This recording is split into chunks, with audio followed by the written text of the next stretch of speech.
May mga tanong tayo sa buhay na parang walang kasagutan. Madalas, napapabulong tayo ng, Lord, bakit? A lot of things are going on around the world. We hear about earthquakes. Ang daming earthquakes sa Pilipinas almost every week. In the war between Ukraine and Russia, ang daming taong namatay. Nabalitaan din natin yung release ng mga hostages sa Gaza.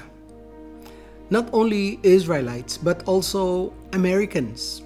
Ang daming rallies. Hindi lang dyan sa Pilipinas. We see rallies everywhere. Chaos after chaos. Parang anytime, sasabog ang mundo sa kaguluhan. Marami ang nagtatanong, what's really going on?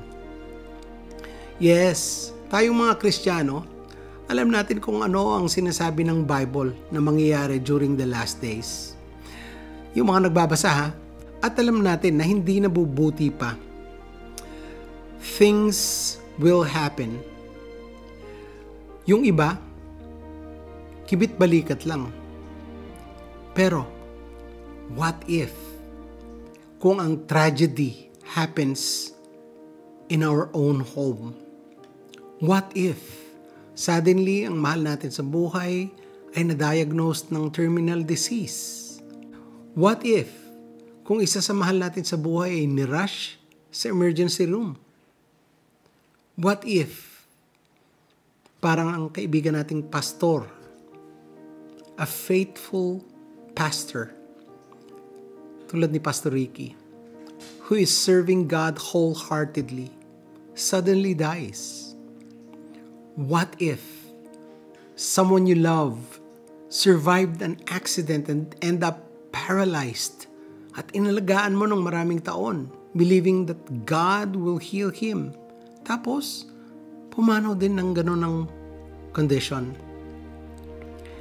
Christians can experience those things. Kahit na alam natin ang Bible. When someone asks, why? Bakit nangyari ito? Do we really know what to say? Tinanong ako ni Brother Hill last Sunday, bakit nangyari ito? Hindi ko masasabing alam ko kung bakit. Palagay ko kahit kayo rin. Hindi talaga natin alam ang sagot ng bakit. When it comes to hurts and heartaches of life, siguro meron tayong mga ideas, meron tayong mga opinions, convictions, and belief. Pero sinabi ni Apostle Paul sa 1 Corinthians 13, verse 12, now we see things imperfectly, like puzzling reflections in a mirror. But then we will see everything with perfect clarity. All that I know now is partial and incomplete. But then I will know everything completely, just as God now knows me completely. At some point, parang kung nagdadrive ka sa Baguio at foggy, malabo, hindi natin makita perfectly kung ano ang nasa daan. But when the fog will blow away, we will see it all. We will understand all. We will comprehend it all. But then, kung malabo at di pa perfectly clear, we are candidates for despair. At maaring mawala tayo sa ating pananampalataya sa Diyos. Sa palagay nyo, ilan na ang buhay of faith na nag-crash against the rocks of disappointments with God? Ilan, marami, ang nawalan ng joy nang hindi na ma-meet ang kanilang mga expectations. We expected a long, happy marriage, pero palagi ang away, and worst, nag-divorce at napariwara ang mga anak. We expected a long life. We expected a long and happy marriage. Pero nagkasakit ang asawa at pumanaw. We expected a happy family, but we got an empty house. We expected stability, but found ourselves in a shaky situation. It's not that our expectations were unfair. They were simply unmet. Bakit ang mga mabubuting tao, sila pa ang dumadaan sa matitinding pagsubok? At minsan, kahit anong paliwanag, hindi pa rin sapat. Kasi, ang puso, naghahanap hindi lang sagot, kundi naghahanap ang tao ng peace, ng kapayapaan. Ang reality, lahat tayo dumadaan sa pain. Dumadaan ang sakit sa ating mga puso. Hanggang ngayon, I believe na we all have pain. Merong mga sufferings na we deserve, pero meron ding parang hindi natin deserve. At nagtataka tayo.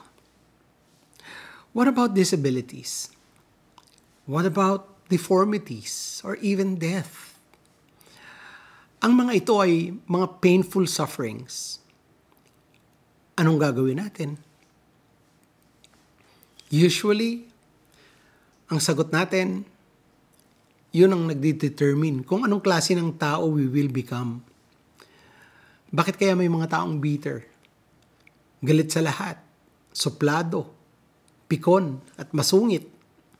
Samantalang yung mga iba, malalambing, madaling tumanggap, at mabait. Merong mga may victim mentality at meron ding victorious mentality.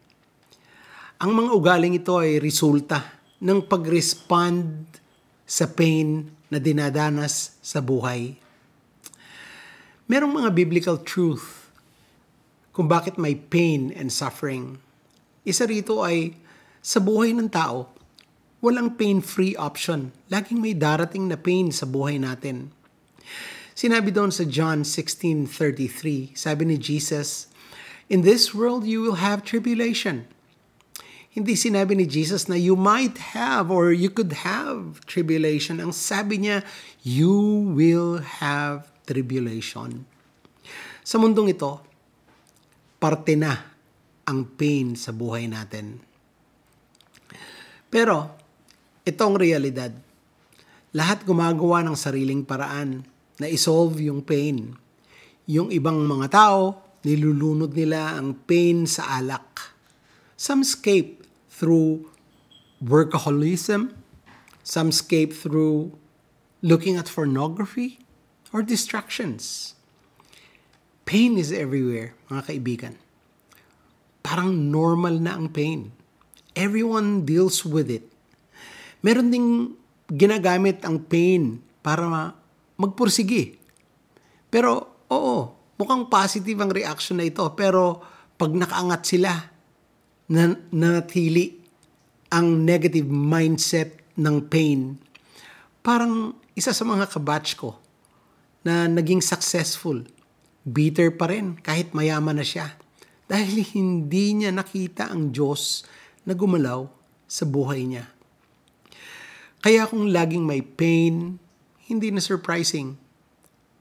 Now, this brings me to my third point. Dito baka ma-surprise kayo. Pain displays God's glory. We exist para sa Diyos. We exist not for ourselves only. We exist upang i-broadcast ang kaluwalhatian ng Diyos. Nasan sa Bible yan, bro? Ang tanong niyo siguro. Sabi sa Isaiah 43:7, God Himself declared, I have made them for my glory.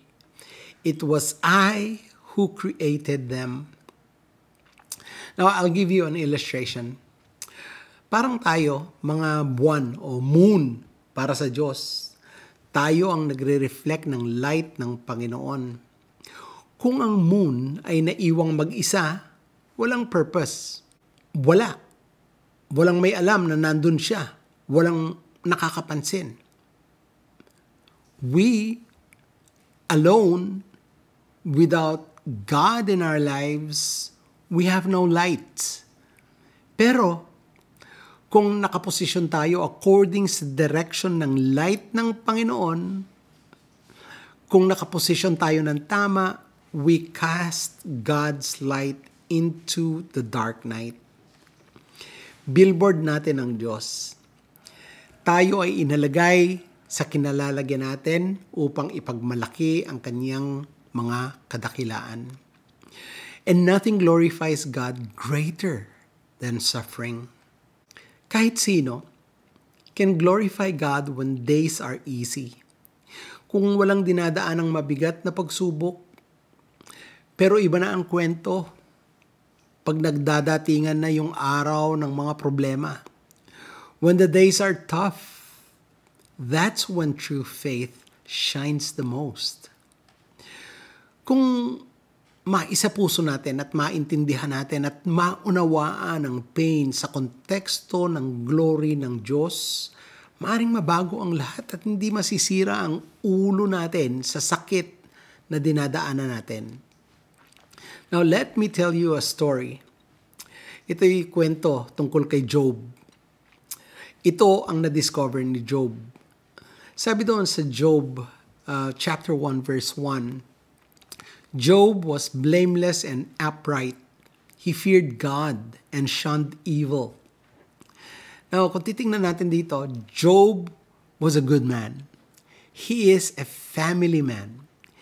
He even offered sacrifices for his children, just in case na magkasala yung mga anak niya. Pero dumating si Satan sa harap ng Diyos. And Satan challenged God. Ito ang sinabi ni Satan sa Diyos sa Job 1 verse 9 to 11. Yes, but Job has good reasons to fear God. You have always put a wall of protection around him and his home and his property. You have made him prosper in everything he does. Look how rich he is. But reach out and take away everything he has, and he will surely curse you to your face. Obvious na may masamang motibo si Satan. Hindi makapaniwala ang demonyo na talagang very good man si Job. Hindi makapaniwala ang demonyo na talagang mahal ni Job ang Diyos kasi nga naman wala siyang experience ng tunay na pagmamahal. After all, walang nagsaserve kay Satan out of love. Ang mga tagasunod niya, gusto pleasure, gusto power, or privileges. Pero pinayagan ng Diyos ang challenge sa kanya ni Satan. Huwag lang niyang patayin si Job. Alam nyo, in just one day, everything is gone. Nawala lahat, as in lahat. Pero ano ang response ni Job? Sa Job 1 verse 21 ang sagot niya, The Lord gave and the Lord has taken away. Blessed be the name of the Lord. Wow, what a faith. Nakakahanga ang faith ni Job. Pero, teka, nasa chapter 1 pa lang tayo. The book of Job has 42 chapters. Habang tumatagal, napuno na siya ng lungkot. Di na niya mapigilan na magtanong ng, bakit? Why, Lord? Tinanong niya ang Diyos. Doon sa Job, sa chapter 7, verses 20 to 21, sabi niya doon, why have you made me your target? Why not just forgive me? Now, he wanted to take God to court. He wanted to question God, to demand for answers. Then finally, nagsalita ang Diyos. Hindi bumulong ang Diyos, kundi sa pamamagitan ng isang ipo-ipo, sabi ng Diyos sa chapter 38, verse 4, Where were you when I laid the foundation of the earth? Parang sinabi ng Diyos, Job, hindi mo maiintindihan kahit ipaliwanag ko. Pero nung narinig ni Job ang boses ng Diyos, bigla niyang nakita kung gaano kalaki ang Diyos at kung gaano siya kaliit. Ang sagot ni Job doon na sa chapter 42, I spoke of things I did not understand, things too wonderful for me to know. I had heard of you, but now my eyes have seen you. At dito sa sinabi ni Job na ito, palagay ko, kayo rin magtatanong, ano yung nakita ni Job? Ano yung naka-comfort kay Job? What settled his soul? Anong katangian ng Diyos ang nagdulot ng peace kay Job? Was it God's love? Was it God's mercy? Was it God's kindness? No. Hindi po ito ang nakita ni Job dahil alam na niya ang mga ito noon pa. So ano? Ito ay ang sovereignty ng Panginoong Diyos. Ang soberanya ng Diyos. It is God's sovereignty that He saw. It was God's sovereignty that He saw. Ang deklarasyon na ang Diyos ang nakakaalam ng lahat ng mangyayari at siya lamang ang nakakaalam kung ano ang kanyang gagawin. Ang katotohanan yan ang nagpatahimik kay Job sa pagtatanong. Yung realization na yan ang nagpakalma ng puso niya. Sabi ni Job, I heard of you, but now my eyes have seen you. Pagkatapos nito, na-restore ang kanyang peace. Hindi dahil naintindihan niya ang lahat, but because he trusted the one who knows. Job trusted God. Hindi naka-receive ng explanation si Job.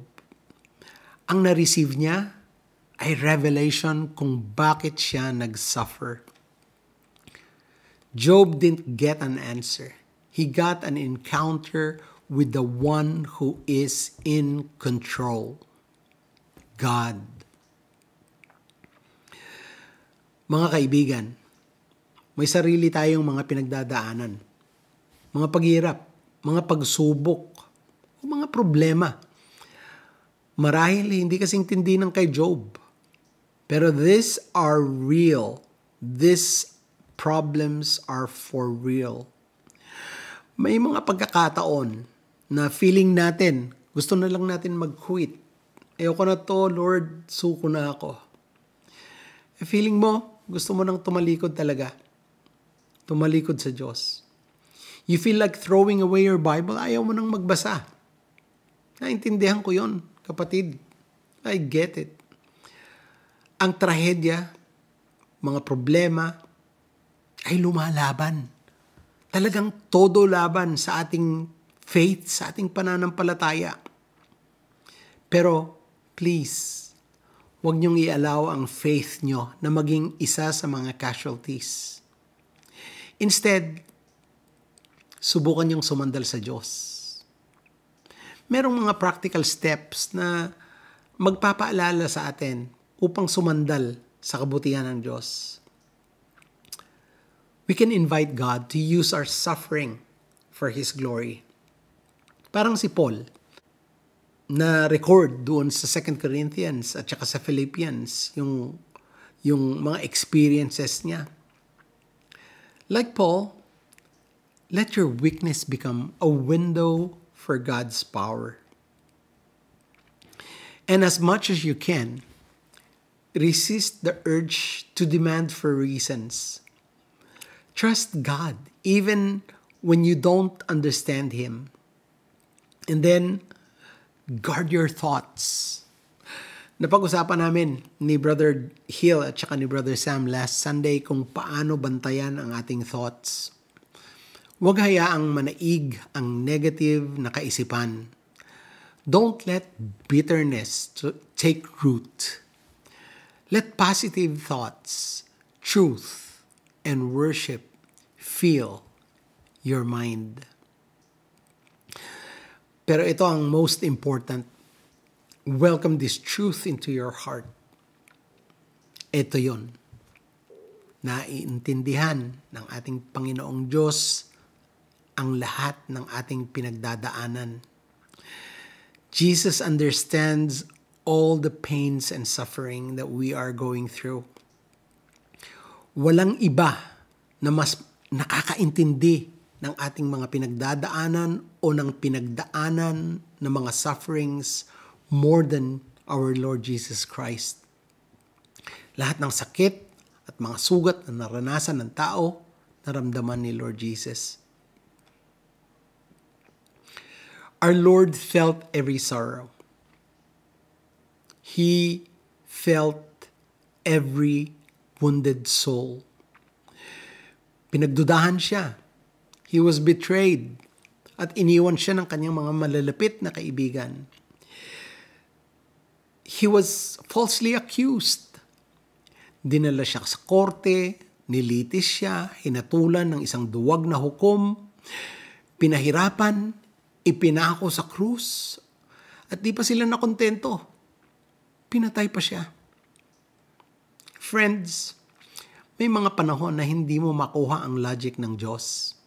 Pero kahit hindi mo alam ang plano niya, pwede kang magtiwala sa Kanya. When life doesn't make sense, trust God. Ang Diyos ay hindi nagkakamali. He never loses control. Even when everything seems to fall apart, He is still on the throne. Sabi nga doon sa Psalm 46 verse 10, "Be still and know that I am God." Maybe right now, kaibigan, nasa gitna ka ng bagyo, nasa gitna ka ng unos, siguro tinatanong mo, Lord, bakit? Bakit ako? Bakit ang mahal ko? Bakit ang sakit-sakit? Bakit ngayon pa? Bakit, Lord? Bakit? Pero gaya ni Job, you can choose to trust even when you don't understand. You can worship even while you are waiting. You can still say, "Blessed be the name of the Lord." Because in the end, faith is not about getting all the answers. It's about knowing who holds them. Mga kaibigan, right now, hold on for dear life until we know why. And maybe one day, when we stand before His presence, we'll finally see the full picture and say, Lord, kaya pala. Amen?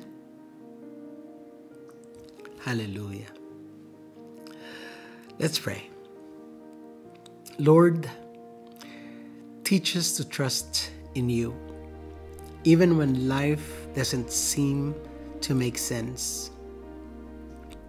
Help us to see Your hand, even in the fog. Use our pain to reflect Your glory.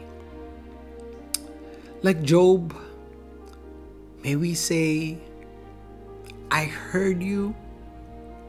I heard of You before, but now I see You. But now I have seen You. Until that day when all of our questions fade in Your presence, help us to hold on, Lord. Help us to hold on. We pray this in the name of our Lord and Savior Jesus. And everyone say amen. Amen.